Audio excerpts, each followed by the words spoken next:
Hey, welcome to the show. My name is John Peacock, and it is Friday. Why day?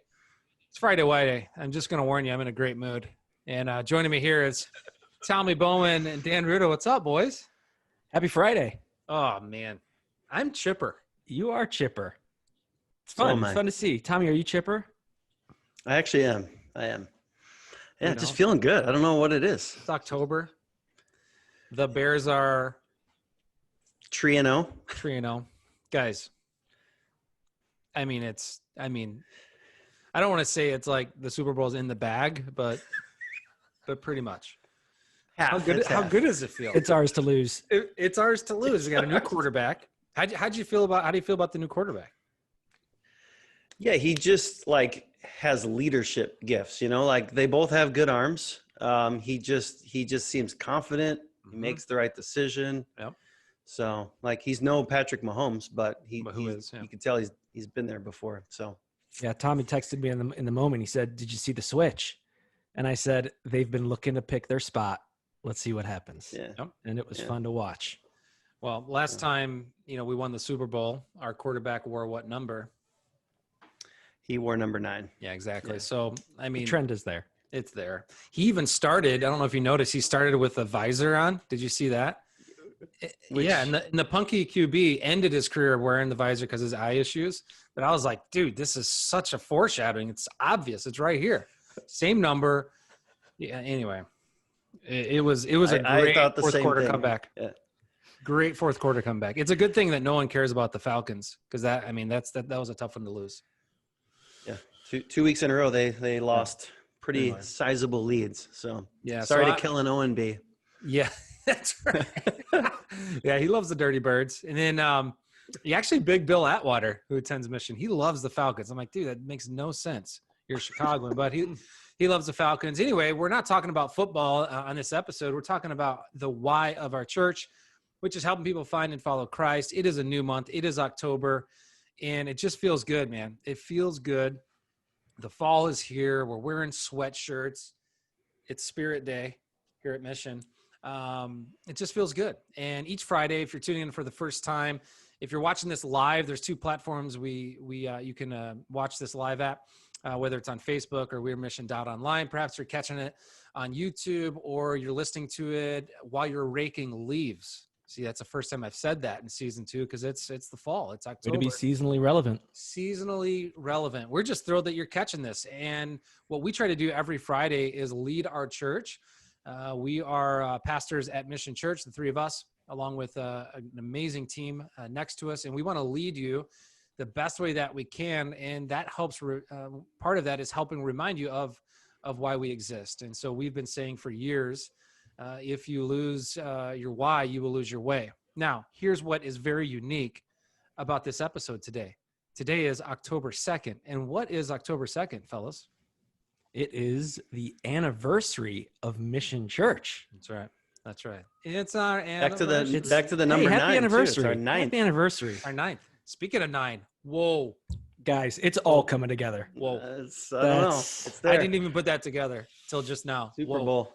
Hey, happy 9th anniversary, Happy Mission. anniversary. Yeah. Look at you. Yep. Almost double digits here. Man. Yes. It's crazy, right? It's aged me. I'll speak for myself. Oh. The skin was much smoother right in here 9 years ago. I mean, look at the amount of gray I got. Yeah, didn't have that one. Didn't have that when we started. Like Tommy, John has a topical cream for your eyes, and you can share him the dye that you use for your hair. Yeah, that's right. And I have inherited both of your achy muscles over the years. So that's true. It's true. 9 years, guys. 9 years. And the cool thing, more than cool, just so special, is the 3 of us, along with some other friends, man, we've been here since before the very beginning. I mean, we started meeting in my house, and all the way back then when there was just 20, 30 of us, we talked about what we are talking about today, which is all around flesh. We're going through this book by our friend Hugh Halter titled Flesh. And the premise of it is from John 1:14, from the Message translation, when Jesus moved out of heaven and into the neighborhood, like flesh and blood. And since the very beginning, since just a few of us were part of this, we said, man, what if we were that kind of church? What if we were to build this church really on the incarnation of Christ? And what if we were to imitate Christ, and we were to say, all right, man, God, would you do something special in and through this church as we love where we live? And, we haven't done that perfectly. We know that, but we've been doing that. We've been doing that for 9 years, and we plan to continue doing that. Today, what we're going to talk about is reputation. And I think it's kind of neat that we're talking about that on our anniversary. Last week, we started with incarnation. Today, we're talking about reputation. Next week is conversation. We're working through this model that Hugh Halter provides in the book Flesh. And so maybe we'll throw it to you, Dan, first. What's he getting at when he's talking about reputation? Yeah. So last week, John, you mentioned incarnation. That's moving towards somebody. And what Hugh says, which he takes from the life of Jesus, is when that happens and you have an encounter with somebody, you will develop good, bad, indifferent, a reputation among them.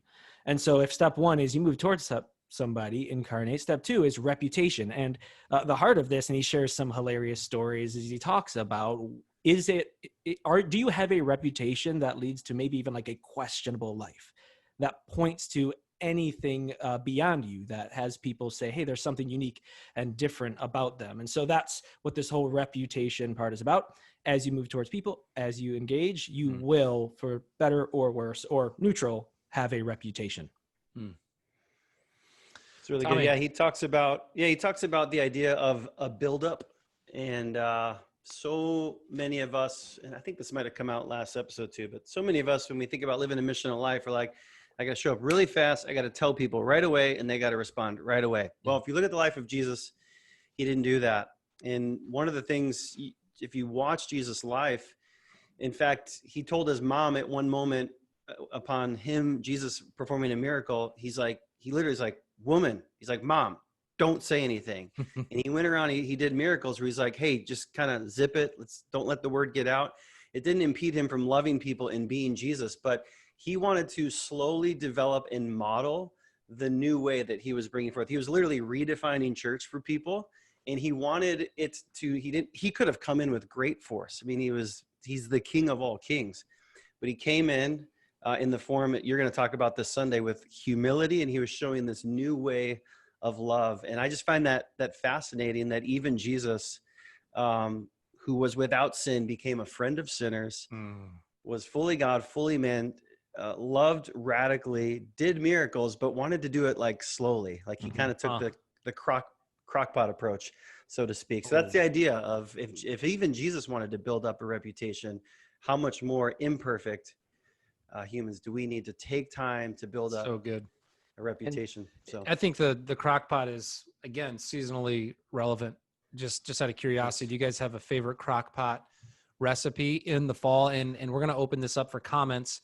I would love to read back through these. Everyone watching right now, hey, just throw that in. You don't need to put the whole recipe in, but what is your favorite thing to put in the crockpot during the fall? What is your favorite thing? I'll go first. I just actually made this for my Alpha group. You guys know I'm hosting Alpha at my house on Thursday nights. And a couple weeks ago, I did some Italian beef. I love putting Italian beef in the crock pot. I had the good bread. I had the giardiniera, and that's perhaps my favorite one. Do you guys have a favorite fall crock pot? Yeah, mine is not conventional. It is a hot apple cider. And so I've partaken of that. I make my own spiced sachet that goes into the hot apple cider. I won't give it all away unless you're curious. And then I will say quartered oranges, cloves, and vanilla sticks are involved. And depending on the day, there's usually a little bit of extra action in there too. You can add, but only on Friday White Day. Tommy, you got anything? Yeah, I guess just to keep it as interesting as Dan did, I've been doing a lot of bone broth where you like cook down. Here we go. Bones. This guy. It's not a competition, dude. It's not a competition.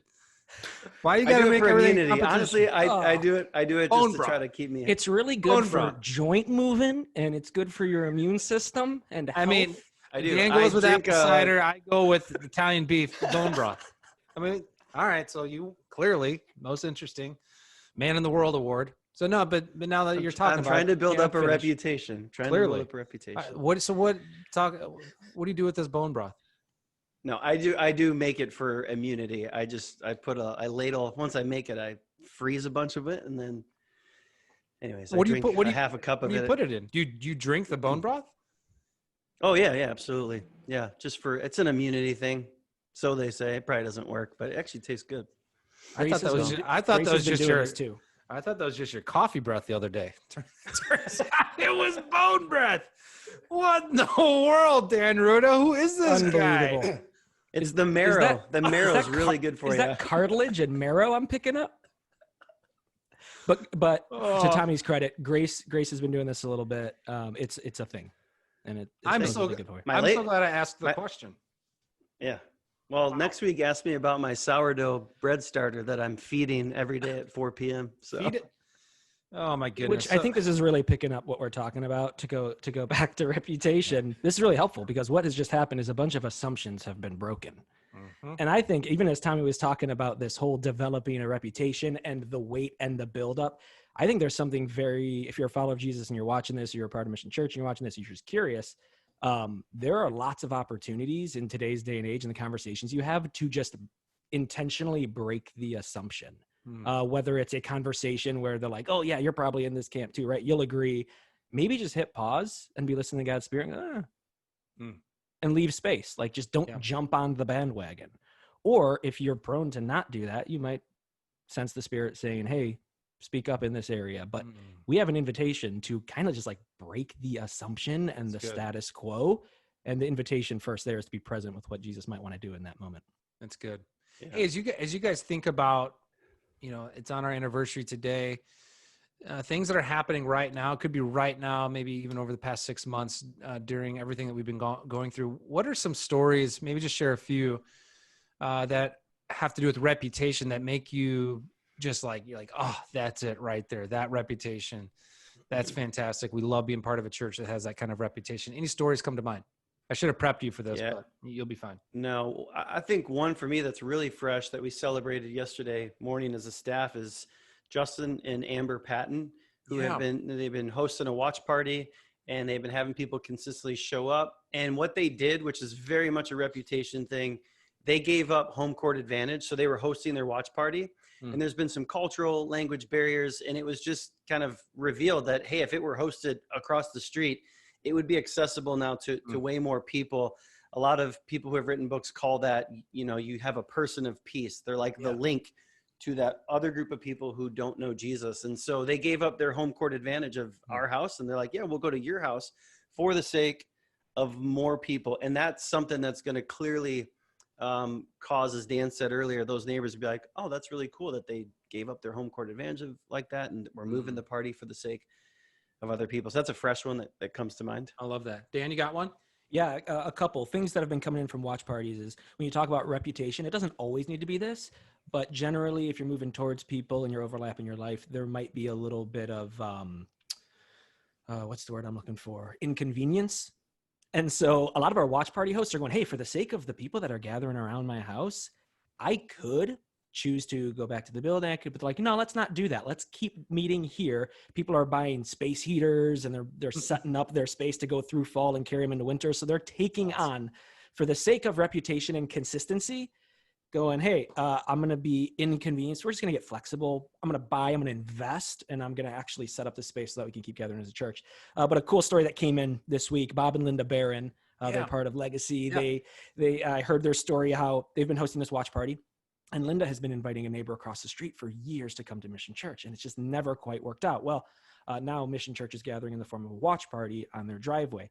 And so I think this was a couple of weeks ago, their watch party was experiencing church together, and it was at the end, and they were all just sitting around talking with one another. And the neighbor across the street is just kind of waving and trying to get Linda's attention. And so she comes over and she's like, hey, I'm locked out of my house. And somebody at the watch party is like, we can help. And so they went across the street, tried to find if there was a way they can get back in the house. Didn't work out. So they called a locksmith and the locksmith came out, and they had to wait and spend some time. And so the neighbor just hung out with the entire watch party while they were waiting for the locksmith to come. And she met everybody, learned all of the names, asked, what are you guys doing here? So they've now had an incarnation and a reputation kind of moment. And she loved it. And so they made the invite, come on back. We'll be here, same time, same place next week. Come on back. And after months or years of invitation that have not been able to come to the building, she has now for like 3 consecutive weeks been experiencing Mission Church with them at the watch party. So very, That's very cool. Way to go, unbelievable. guys. Way to go. I mean, that is so encouraging. Yeah. It's so encouraging. And, you know, it's pretty neat. Just so everyone knows, this weekend, you know, as we've been doing for 5 weeks now, all 3 venues are wide open, and you can find and follow Christ and gather differently. You can do that online. A bunch of people are doing that. You can do it now at the building 5 weeks in a row. This will be, I think, week 6 maybe. Unique thing there is Mission Kids and students. Middle school is opening this weekend. So make sure, listen, if you're part of Mission, make sure you've been reading the emails from Jessica. They're really important. We want it to go smoothly this weekend.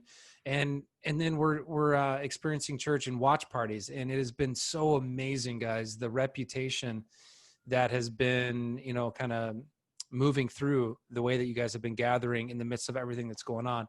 It's fantastic. I was looking for the verse. You guys will know this verse. I actually think, Tommy, you preached about this verse at one point, and it talks about to be ready to share the love of God with anyone and everyone. And it says, you know, set apart Christ as Lord in your heart. It says, but be prepared to give a response for the hope that you have. And it's one of the classic verses on, you know, evangelism, to be prepared to give a response for the hope that you have, the hope that you profess. And I think one of the questions that I have on that is anyone asking?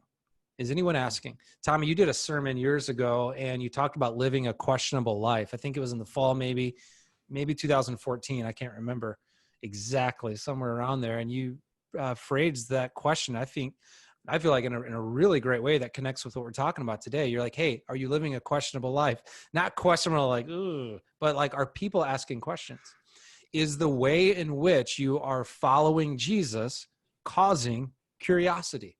Is it causing curiosity? Are people scratching their heads that live by you, that perhaps live in the same dorm or same apartment complex, being like, what in the world? That kind of kindness, that kind of humility, that kind of hospitality in a moment in our culture, certainly in this country, this cancel culture where everyone's against everybody. Like, if you are for people, if you actually follow Jesus right now, I promise you, you will be walking in humility. You'll be walking in compassion. You'll be walking for things that deeply matter to the heart of God. The result will be curiosity. The result will be a reputation will be formed. And what's going to happen from that is people are going to start asking questions. We'll get to that next week on conversation, but I feel like it's so important as we conclude today's episode on our anniversary to pose that question to you that Tommy posed to us years ago. Are you living a questionable life? And to help you with that, we're actually teaching this weekend. You guys have read my manuscript. You actually always do every week and give me feedback on it. But we're talking about humility. And man, one of the things that certainly we can take to heart to live questionable lives is to live lives that are marked by humility. So I am excited to see God show up and use that teaching this weekend. Hey, anything as we close up, as we celebrate our anniversary today? What do you guys got? Yeah, I think, to give people like really, really practical tips between, now and Sunday to take with you when it comes to living a curious life. Some that Hugh gives in the book and a freebie I'll leave you with, but be available. Like no one's available. If you can just like be available for the people in and around your life. He talks about don't use insider language. So don't speak Christianese to people. A freebie I'll give you is if there's a post on social media that is charged, just stay out of the comment section. It's been like really sad to see Christians destroy their reputation and harm the collective reputation by what's going on in the comments. So a comment section I want you to hang out in is this one in Church Online. But just like stay out of the comment section, and people might actually be like, wow, I noticed the people of Mission, like they just loved people in this time. They didn't feed the fire of what's going on right now. So it's a little freebie. Dude, I mean, I think you should charge for that. It was so good. But thanks for making it free while supplies last. It was good. Hey, Dan, would you close us with a little prayer? Yeah. We're kind of hitting our time limit I here. will. Close us I in a will. prayer, and right now, dropping into the comment section is a link that you guys can share this. Easy to share it on Facebook, but certainly you can share the YouTube link with a friend today. Dan, close us up. Yeah, I will. As we were gathering as a staff earlier this week, we do something every Thursday. It's called Hour of Power. And I was asking God to give me just a word or two. And I thought maybe it was for our staff, but I don't think it was. I think it was for this opportunity. And so let me pray for the two things that I believe God dropped. And they are that he is pleased. That is the first word, pleased. And the second is remember your first love. So let me pray for us for those two things. So God, thank you for today. Thank you for this conversation. Thank you for seasonal changes and that it is October and that it feels like new and different. And so, God, I just bring that prayer back to you, those words that you made clear.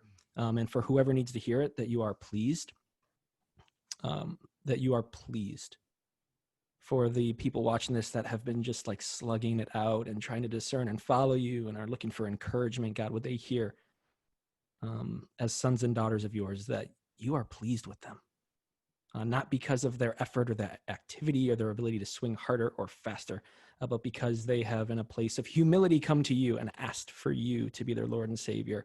And you just take so much delight and then you give good gifts to your kids. And so would they hear today that you are pleased with them? And God, I pray for all of us as a church and those watching and all of our watch party hosts and everybody that we would be reminded to remember our first love. That in a season that is turbulent and as people are going to be posting things, or as Tommy said, not, and as we're going to be hearing more political things that just happen, God, may we remember our first love. May everything else just drift to the edges, put them in a proper perspective, and remind us of you, Jesus, as our first love, and help us trust you with that. So we love you. It's in Jesus' name we pray. Amen. Amen. Happy anniversary, everybody. We will see you this weekend online at the building or in a watch party. We are Mission. Happy 9th. Peace.